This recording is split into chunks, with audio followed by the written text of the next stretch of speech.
ప్రధానమంత్రి నరేంద్ర మోదీ పిలుపు మేరకు మచిలీపట్నంలో హరికర్ తిరంగా కార్యక్రమం నిర్వహించారు. కోనేరు సెంటర్ నుండి ఆర్టీసీ బస్టాండ్ వరకు 365 అడుగుల భారీ జెండాను ప్రదర్శించారు. ఈ కార్యక్రమంలో కృష్ణా జిల్లా కలెక్టరు డీకే బాలాజీ, మాజీ మున్సిపల్ చైర్మన్ బాబా ప్రసాద్, టూరిజం శాఖ అధికారులు, విద్యార్థులు, ఉపాధ్యాయులు ర్యాలీలో పాల్గొన్నారు.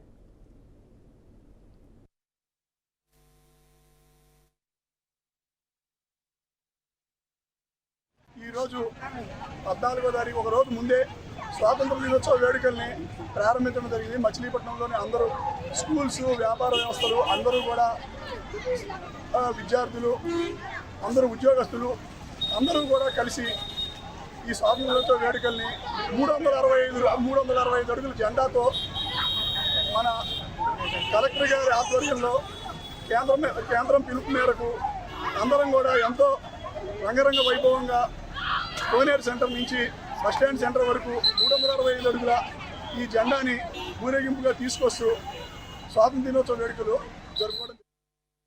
ఈరోజు ఎంతో మంది అమరజీవుల త్యాగాల వల్ల, వాళ్ళ సాక్రిఫైసెస్ వల్ల, వాళ్ళ లైఫ్ నే దీనికోసం సాక్రిఫైస్ చేయడం వల్ల మనకు ఈ యొక్క ఫ్రీడమ్ అనేది వచ్చింది.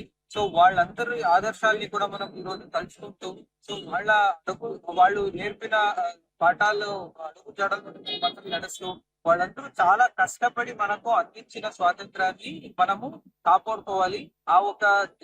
ఈ ఒక ర్యాలీ ద్వారా సో మన మచిలీపట్నం ప్రజలకు, మళ్ళీ కృష్ణా జిల్లా ప్రజలందరికీ కూడా ఒక పేట్రియాటిజం రావాలి అని కోరుకుంటున్నాను.